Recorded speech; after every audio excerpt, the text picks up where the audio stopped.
Do you have a game plan or are you just hoping for good results? Welcome to Huddle for Success. I'm Duane Gibbs alongside my partner, Mark Bruce, the Hall of Famer, and we come to you every Monday with a new idea, a new episode. So, with that being said, let's huddle up. Good morning. Good morning, Dwayne. How you How's it doing? going? It's Good, good. going great. Yeah, we're both doing great. Yeah, all is good. I wanted to cover the last two A's in our 3-day clarity framework. And so we had a class not long ago, as you remember, and those of you that listen, we had a 3-day clarity workshop. And we talked already on a previous podcast about the first three A's. And so now what I thought we would do is we would cover accountability and action. And Mark, let me ask you this. What is the biggest difference do you feel of having clarity and actually creating results? Yeah, that's an interesting question because you absolutely have to have clarity in order to create results. Yeah. But, and you've got to make a decision to be clear. But if you don't take action, the clarity is just, it's just a nice idea. It really is just a nice idea. Got to take action. Action is the number one thing.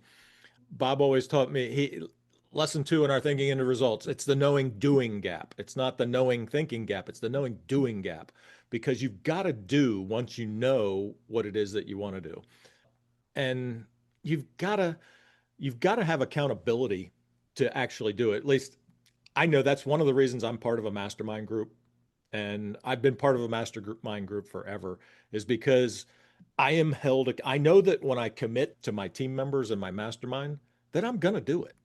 Yeah. I just, once I say I'm going to do it, I have no doubt that it's going to get done. Now, I will say my mastermind meeting sometimes I am doing it 2 hours before so that I can make sure I get it done. But Yeah, at sure. least I get it done. It's the doing that create the results. It's not just being clear, even though you do have to be clear, right? No question. I Yeah. think that putting it off, I think you feel like you let everybody else down. Yeah. And the reality is you really just let yourself down. Absolutely. Absolutely. So, Dwayne, what do you think happens when somebody finally we talked about creating a goal card where you could put your goal on a card and carry it. What do you think happens when somebody actually reads their goal card out loud for the first time? It's silly. I did it when you had me do it, and then I carry them. I keep them in my pocket. I keep them on my desk. I keep them on my nightstand. And I have them, and I know you have yours, and yours are a lot older than mine, but I keep mine in a sleeve. I know you keep them. I don't know if you keep them in a sleeve or not, but yours look like they've been through the wash a couple times and have had them longer than I have. But the first time I read it, it was silly. And I think the reason it was silly is because I've never done that before. And something out of the ordinary, you start getting pushback. And that's what we talk about the paradigm. Your paradigm immediately begins to push back. Yep. And it's a weird feeling. And you're like, am I going to do this again tomorrow? Absolutely. I did it again the next day. I did it the next day. And what really helped me get through that and really being able to see my goals was I did it twice, sometimes three times a day, because it became more of a robotic. I wanted it to be more robotic that I did it, that I, More you know, automatic. More automatic, right? That you just yeah, reason I say robotic is because I would do it. I would make sure that I just trained my brain to constantly do it two, three times a day. It's kind of I wear bracelets, I wear a watch and all, but when I started wearing a necklace, it was kind of weird. It was different when and I have a cross and I would touch the cross just because it was different. yeah. And this is different as well. And so I think resistance is often proof that the goal is big enough to matter. I think that it's very, I think it's very important to create to create awareness on doing something different that's in a positive direction. I think it's super important. And I know it was for me. And me too. I don't know about you, but the first time I read mine out loud, it sounded like this. I'm so happy and grateful now that it was I so did, quiet. yeah, I'll be honest with you. The first time I read it out loud, I was reading it out loud in my head, but That's no not out voice loud. came. Yeah, That's not out loud, my friend.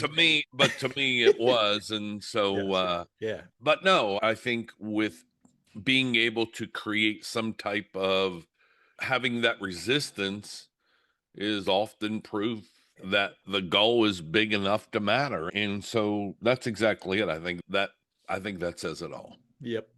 So can you explain the terror barrier and why it's such a critical concept? Yeah, we've touched on it already. It's like the terror barrier happens when you try and create a new habit or you try and do something that you've never done before. And it's your subconscious mind saying, "Hey, I've never done this before. This is not comfortable." It's you hit a wall where it's your paradigm, like you said, which is your habits and your beliefs. You say, "I just don't want to read that out loud. I don't want to read that card out loud because it's silly. It's weird. Who does that?" And Yeah. it's your paradigm trying to keep you where you're comfortable. And it's normal. It's designed to keep you safe. Your subconscious mind is designed to keep you safe. But when it talks back to you and says, and you hear it say, "Man, this is silly. I don't want to do that." That's when you know you're really close to making a breakthrough. And you're really close to getting to the level that you want to be. Fear's not proof that you're on the wrong path. The fear of doing it, it doesn't say you're wrong. It's often proof that you're on exactly the right path. Yeah, I'll tell you, when I find myself if I change my from pants to shorts or sweatpants or whatever I'm wearing, and I don't have them in my pocket, then that seems weird Yeah. because I'm so used to now Yep. having it there and looking at my goals, and I'm like, it's like my phone. Where's it at? Exactly. Yeah. So, why do you think so many high performers hesitate doing something new or doing something at all when they know what they want, they know they need to do it? I think their fear of making the wrong move. I think there several things happen. It's the fear of failure, just like I said about making the wrong move. And sometimes, believe it or not, it's fear of success. Okay, I had success. What do I do now? How can I continue to create this success and maintain that? Because I've done it and I want to be able to maintain, and it's something new. What's that look like if I start failing? Why? Maybe I should just stay where I'm at and just coast along and be comfortable. So I think they get that thought in their mind, and I think they fear losing an identity that has served them for so many years. So again, back to routine, back to what's comfortable, back to what's they're just coasting along and everything's just okay. They don't want to lose that. So many people don't like getting out of their comfort zone. Yeah. But so many high achievers, when you hear them all the time talk about their story. When I got so uncomfortable and I moved out of my own way, did I really see results? They just got real uncomfortable and they started seeing results. And so sometimes you just have to not be so hard on yourself and say, you know what? I've done it before. I can do it again. And I'll continue to have great success in doing something different. Yeah. I can't tell you the number of people that I hear say, "I just don't like change. I just don't like change." Most people don't. Yeah. And that's the paradigm that does not want you to change because it's comfortable. Most people don't. Being in the training business for as long as I have, and new people would come on, men and women. And we traveled every week and we met so many different people and things would change. And so they would say, oh my goodness, something's always changing, whether you missed a flight or this, that, and the other. I said, this business is nothing about the same repetition of what just happened yesterday or last week. It's constantly changing. So you got to get really comfortable at being uncomfortable and change, because if not, you'll never make it. And it's tough. So let me ask you this: what's the difference between commitment and confusion? Confusion is, it happens when maybe that you just want to keep things the same. Like we were saying, you don't want to change, and yet you know something needs to change, and that is a confusing state. And it can happen when you try and keep too many options open, and it can create paralysis. That happened to me. That confusion happened to me when we sold our tanning salons, the first when we sold that, and kind of lost my identity. I was a tanning salon owner. I was a retail outlet owner, served people, and it was gone. And it kept me in paralysis for a really long time until I had my one of my coaches kind of just slapped me in the face and said, "Get back in the game." And just kind of woke me up. And that's where commitment comes in. I just had to commit to the next thing. Mm. And I Gene and I, we committed to buying rental properties and fixing them up and being a landlord in Baltimore. And man, cash flow was great. And we got to doing that. And then all of a sudden, the momentum picked back up. So Mhm. once we were committed, momentum showed up and the confusion went away.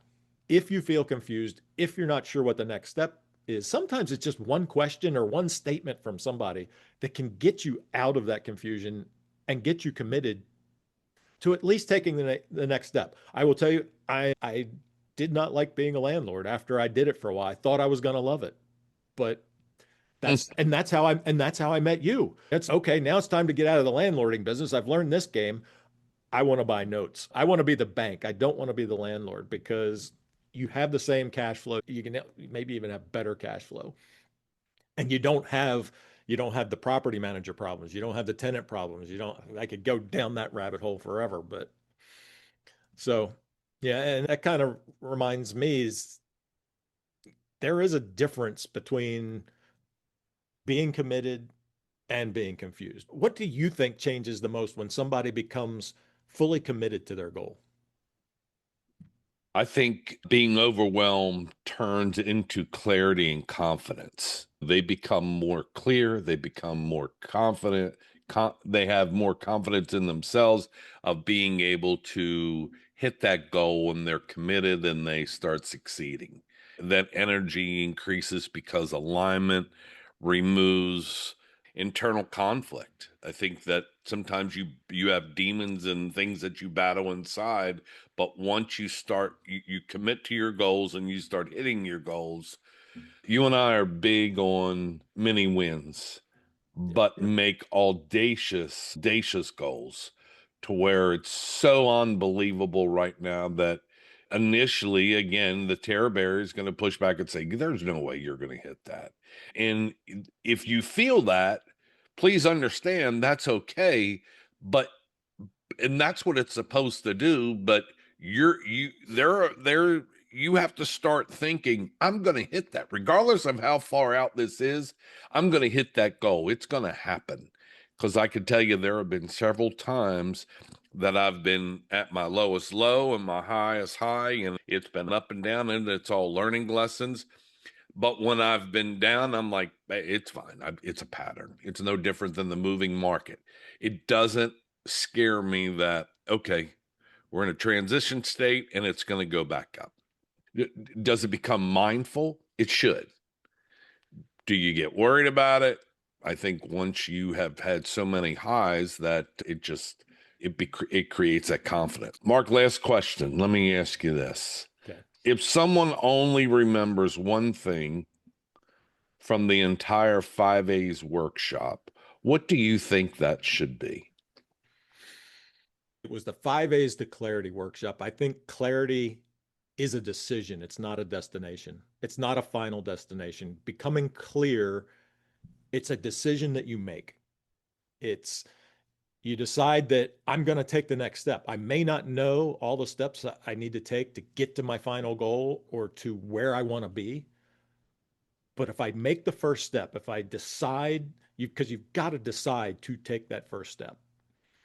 When you make that decision, that gets you on the path to where you will, and the path is going to be winding. It's not going to be a straight line, and you already talked about that. It's good. There are going to be ups and downs. I saw an example on YouTube where they had two paths with two balls. They were saying one went straight down and the other one had a dip and came back up and a dip. And I will tell you, the ball that had the dips, had the low spots, and then climbed back up, it got to the end so much faster than the straight line, which you would not think. It's what you learn. It's what you learn when you maybe take a path that goes a little awry. You've got to make a decision to take that first step, and it will lead you to where you want to go. The life you want comes from the vision that you have. Look around yourself. Everything that you see around yourself first was a thought. Everything was a thought before it existed.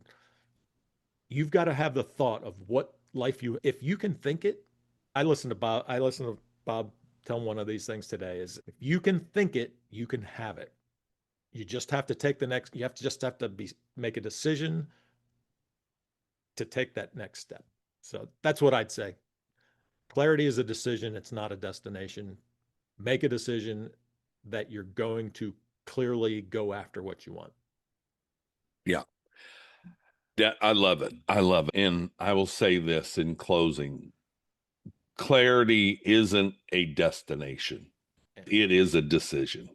And every day you get to decide again and again. So hold yourself accountable and take action. That's what I'd say. Listen, we appreciate you, the listener, tuning in each and every new episode every Monday. Also join us every Wednesday and Friday as we do a huddle up session, 3 to 5 minute quick mindful thought. So with that being said, stay huddled up, share, leave a comment. If you know that this could benefit somebody, share it, pass it on to them. We'd love to hear your comments. And with that being said, we'll see you on the next episode of Huddle for Success. Stay huddled up. Thank you for joining us on this episode of Huddle Up, where we come to you every Wednesday and Friday. Like, share, and subscribe, and follow us on YouTube and on social media. If you find this information helpful, share this with someone that you know. We'll see you next time on Huddle Up.